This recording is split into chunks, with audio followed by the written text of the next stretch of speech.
The morning I realized my daughter-in-law had changed the Wi-Fi password without telling me, I was sitting at the little desk in the corner of what they called my room, though it had never really felt like mine. I had my reading glasses on, a cup of tea going cold beside me, and I was trying to look up a recipe I wanted to make for the grandchildren.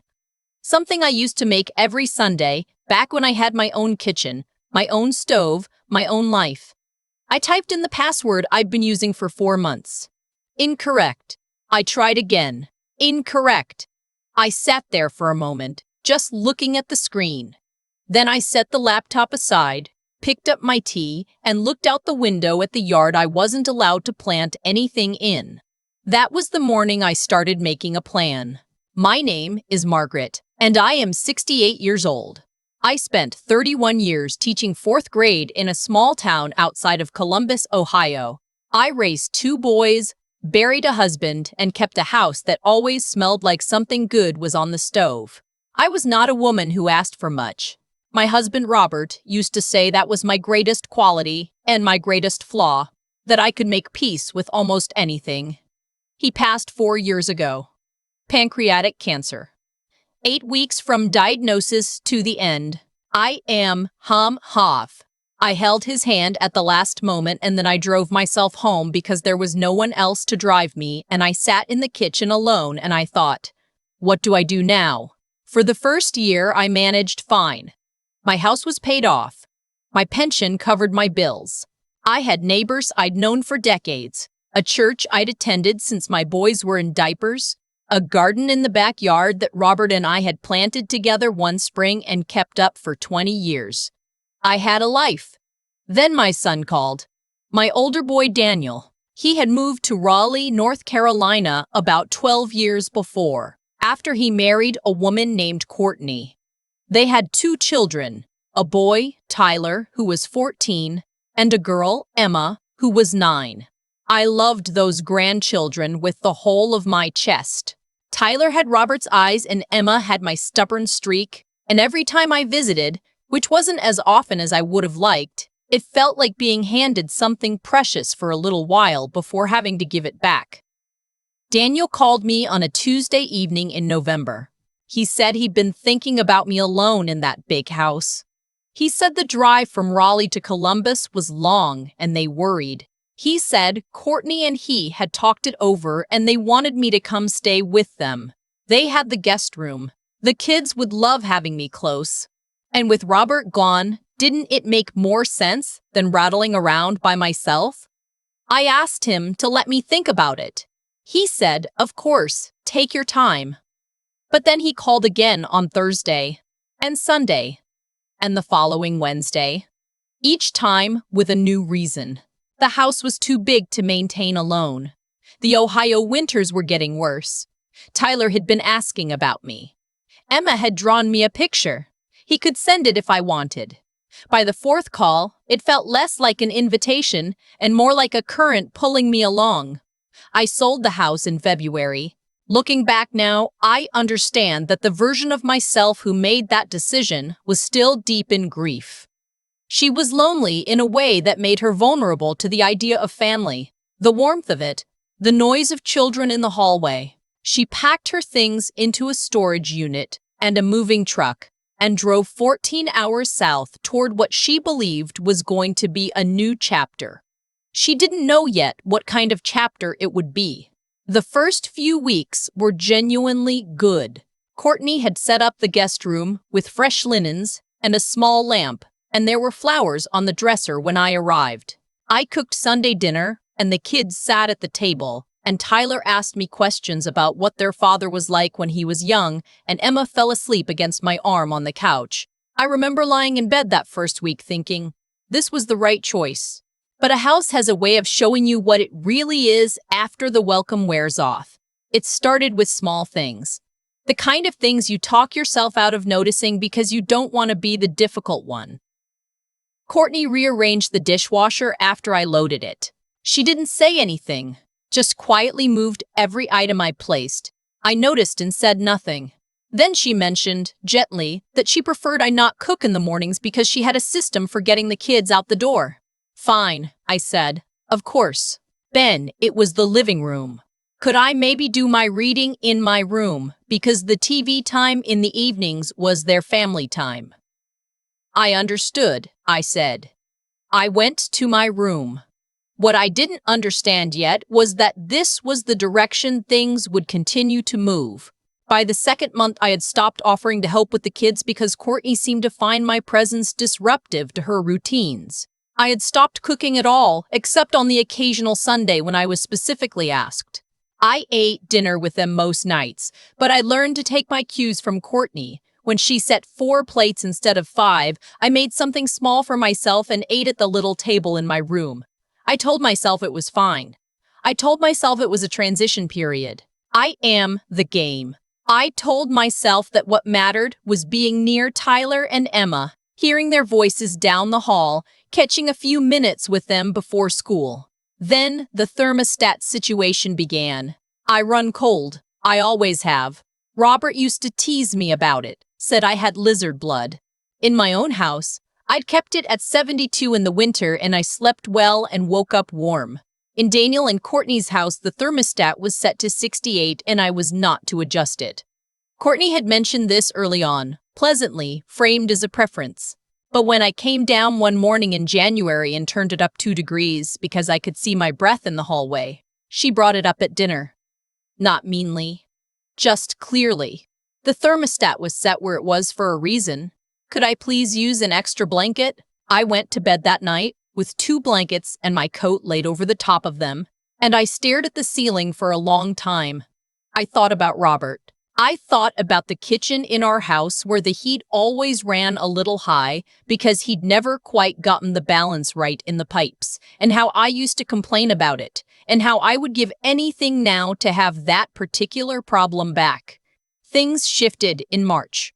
Courtney's younger brother Brandon was 26 and working at an auto parts warehouse. He was a pleasant enough young man, unfocused, a little restless, the kind of person who always seemed to be between things. He came for dinner one Sunday, and Courtney mentioned he'd been having trouble making ends meet, that his car had broken down, that he needed reliable transportation to keep his job. I listened and nodded. I did not yet understand what was coming. The following Sunday after dinner, Daniel asked if he could talk to me. Just the 2 of us. We sat in the living room after Courtney took the kids upstairs. He started by telling me how glad they were to have me there, how much it had meant to the kids. He said he knew the adjustment hadn't always been easy. He was building to something, and I could feel it the way you can feel weather changing, a pressure shift, subtle but certain. Then he told me about the loan. Brandon needed to finance a used truck, he said, $4,200 over 2 years. The payments were manageable, but Brandon's credit history was thin, and the bank required a co-signer, someone with a stable income and good credit, someone like me. I sat with that for a moment. I said, Daniel, I have to be honest with you. I don't know Brandon well. And co-signing a loan means that if he misses payments, it falls on me. Daniel said he understood, but Brandon was reliable. He just needed a chance. And it wasn't like the amount was enormous.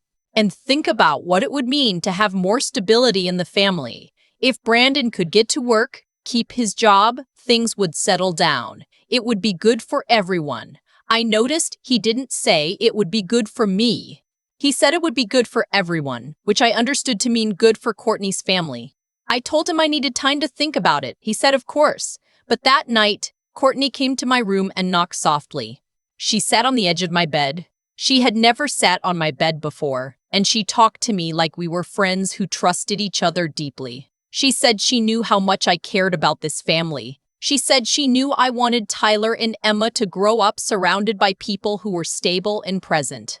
She said that having her brother struggling was putting a stress on things. A quiet stress, the kind that just sat there in the background. And then she said something I have not forgotten. She said it gently, with her hands folded in her lap, looking at me with an expression I can only describe as kind and completely unmovable. She said, "We really need you to be a full partner in this family, Margaret. If you're going to be here, we need you to be here all the way." I looked at her for a long moment. I said, "I'll let you know." She nodded and left, and I sat in the dark of that room with my coat across my lap because I was cold, and I understood for the first time with complete clarity that the invitation to come here had never been entirely about me. I did not sleep well that night. I lay there and went back through the 4 months, looking at each thing that had happened with fresh eyes. The thermostat, the dishwasher, the Wi-Fi password, being nudged out of the kitchen and the living room and the rhythms of the house until I occupied a very small, very quiet corner of it. And now this. I thought about what co-signing actually meant. I knew a woman in Columbus, a retired nurse named Patricia, whose son-in-law had asked her to co-sign a car loan years ago. He'd stopped paying within 8 months. Patricia's credit was destroyed. She'd been planning to eventually downsize into a small condo, and instead, she spent 3 years untangling the financial damage. She told me once, "I thought I was helping. I was actually just the safety net they were counting on to catch them." I thought about Robert, about the savings account he'd kept and contributed to for 30 years that I had not yet touched, because touching it felt final in a way I wasn't ready for. He used to say that money is for the day you really need something, Maggie, not a want, a real need. I lay there and I asked myself, is this a need? Is this a want? What is this really? What it was, I understood in the quiet around 2 in the morning, was a test, not of my generosity, of my boundaries. They were finding out how far I would go to hold on to the place I was living, the access to my grandchildren, the feeling, however diminished, of being part of a family. They were finding out whether I could be leaned on indefinitely. And the answer I had to give them was going to cost me something. I knew that going in. I called Daniel into the kitchen the next morning while Courtney was doing the school run. I waited until we were alone. I poured us both coffee and I sat across from him at the table where we'd eaten so many dinners, and I looked at my son, who has Robert's forehead and my stubbornness, though he's never admitted to the latter, and I said, "I'm not going to co-sign the loan." He was quiet for a moment. Then he said, "Mom," I said, "I've thought about it carefully. Brandon is a grown man. If the bank isn't willing to lend to him without a cosigner, that's information worth taking seriously. I'm not willing to put my financial stability at risk. I hope you can understand that." Daniel set his mug down. He said, "Courtney is going to be really disappointed." I said, "I imagine so." He said, "This matters to her. Her brother matters to her." I said, "I understand that. I'm not saying no because I don't care about this family. I'm saying no because saying yes would not be the right choice for me." He was quiet again for a longer time. Then he got up and went upstairs. Courtney came home 40 minutes later. I heard her and Daniel talking in their room for a long time with the door closed. I sat in my room and read a book I wasn't fully taking in and waited. She came to my doorway that afternoon. She didn't sit down this time. She said, "I want to be straightforward with you, Margaret. We've made a lot of accommodations to make this work, and it feels like you're not really willing to be part of the family the way we'd hoped." I said, "I have tried very hard to be respectful of your home and your routines." She said, "There's a difference between being a guest and being family. And if you're not going to be family..." She paused there, just briefly, then continued, "Then maybe this arrangement isn't working the way we thought it would." I looked at her standing in my doorway and I said, "Are you asking me to leave?" She said, "I'm saying we need to reconsider whether this is the right situation for everyone." I nodded slowly. I said, "All right, I appreciate you being direct." She left, and I turned back to my book, and I did not cry, which surprised me. What I felt instead was something I hadn't felt in months. I felt clear. I spent the next 3 days quietly. I did not bring up the conversation again. I ate dinner with the family, helped Emma with a school project about the solar system, watched Tyler's Thursday evening baseball practice in the backyard from the window. I said nothing to Daniel, who seemed to be waiting for me to fold, but I was not folding. I was thinking. I called my friend Dorothy, who I had known since 1987, who had retired from teaching the same year I did and moved to her daughter's house in Asheville for a year before deciding she'd rather be alone than invisible. Dorothy had the particular kind of wisdom that comes from having already made every mistake you're in the process of making. She said, "Maggie, how much money did Robert leave you?" I told her. She was quiet a moment, and then she said, "Honey, why are you sleeping in a coat?" I hadn't told her about the coat, but she knew me. I also called a woman from my church in Columbus named Beverly, whose daughter was a property manager at a complex in Cary, North Carolina, about 20 minutes from Raleigh. Beverly said she would make a call. She called me back within the hour with a name and a number and a note that there was a one-bedroom available, ground floor, on a quiet street with a small patio. I called that afternoon and made an appointment to see it the following Tuesday.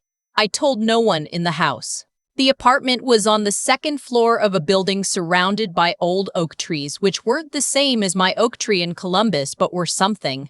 The woman who showed it to me was named Renee, and she had a daughter in Emma's grade, it turned out, which is the kind of coincidence that feels like a small confirmation from somewhere. The apartment had one bedroom, a kitchen with a window that got morning light, a living room that was modest and clean, and a small balcony off the bedroom where you could sit and hear birds in the morning.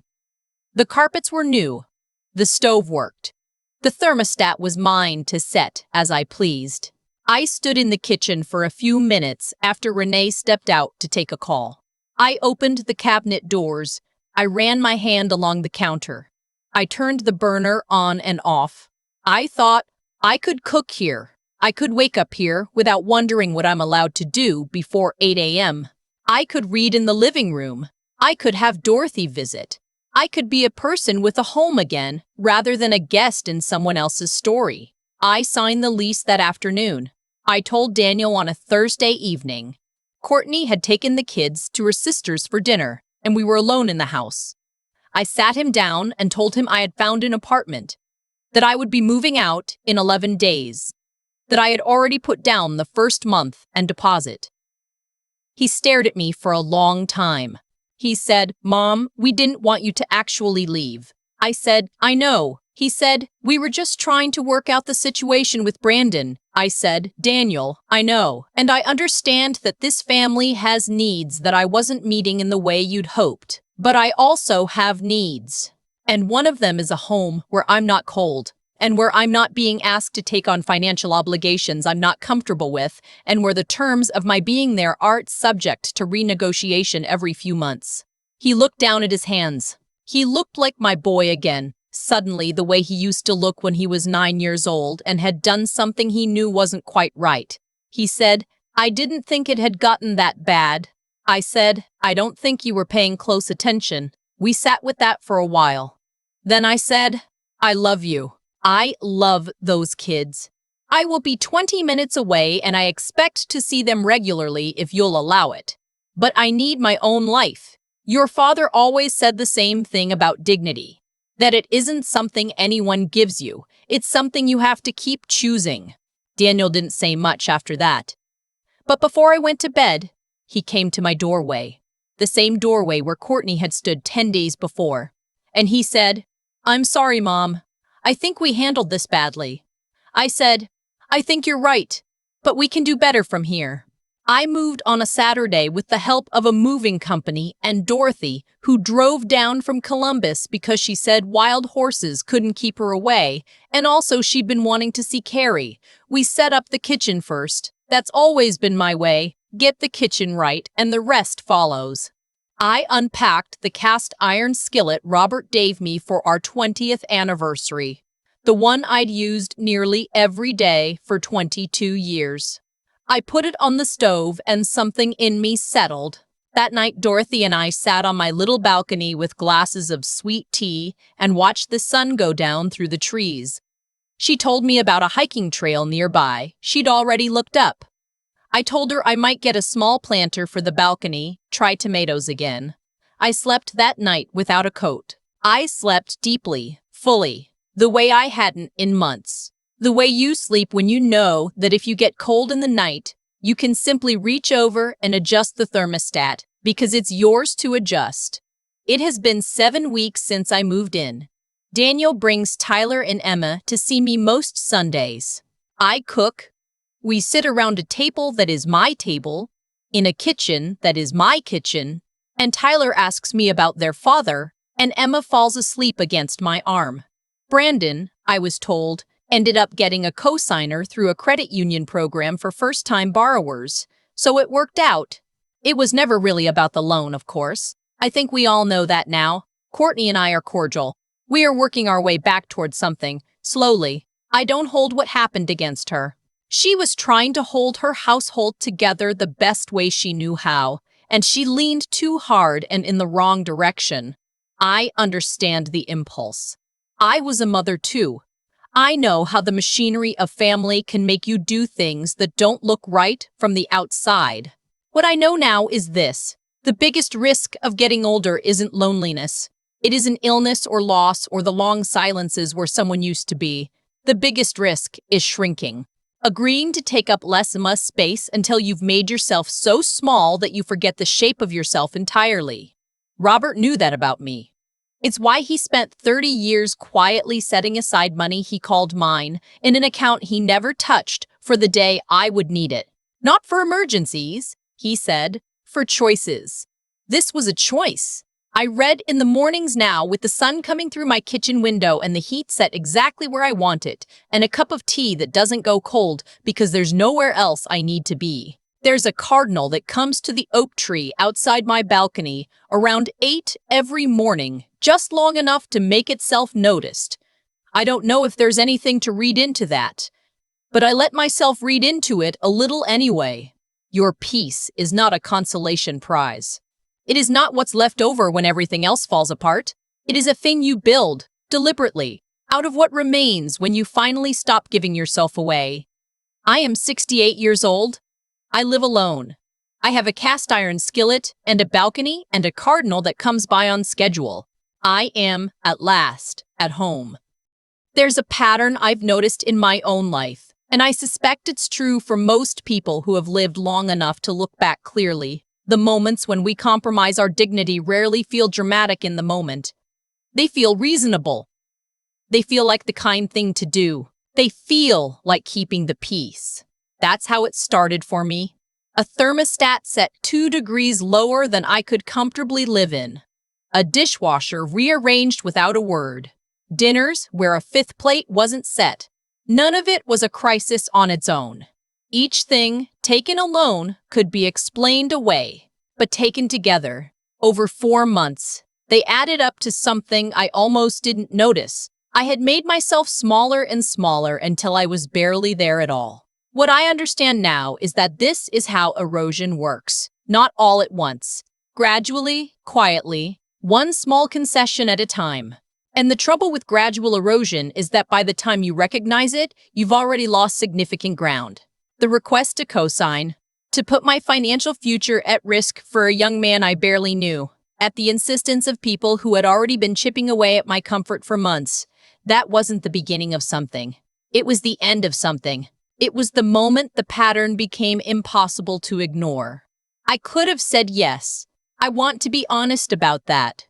I could have signed, and the immediate tension would have dissolved, and I would have bought myself more months in that house. More dinners with Tyler and Emma, more of the proximity that I had moved 14 hours to have. And maybe nothing would have gone wrong with the loan. Maybe Brandon would have paid every payment on time, and my credit would have remained intact. But I would have known something about myself that I didn't want to know. I would have known that I could be moved by fear, that the threat of losing access to the people I loved was enough to make me override my own judgment. And once a person knows that about herself, it becomes very difficult to unknow it. The next request would have come. And the one after that, what saved me, if that's even the right word, was not courage in any grand sense. It was simply the accumulated weight of my own history. Robert's voice in the back of my mind. 31 years of teaching children that the truth is the truth even when it's inconvenient. Patricia's story about what co-signing had cost her. Dorothy's simple, unanswerable question. Honey, why are you sleeping in a coat? Intelligence in the way I mean it isn't just knowing facts. It's being able to look clearly at a situation and call it what it is, without flinching, without softening the edges to make yourself more comfortable. That's harder than it sounds when you love the people involved. When the people involved are your own son, your grandchildren, the last pieces of a family you spent your whole life building. But there is a resilience that only comes from choosing yourself once, truly and completely. Even when the cost is real. I lost the daily nearness of those grandchildren for a season.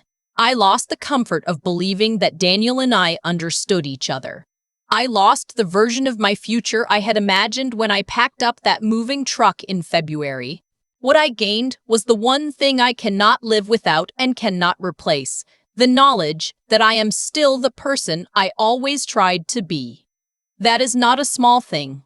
At 68, living alone in a one-bedroom apartment in Cary, North Carolina, with a cast-iron skillet and a cardinal outside my window, I can tell you without hesitation that it is not a small thing at all.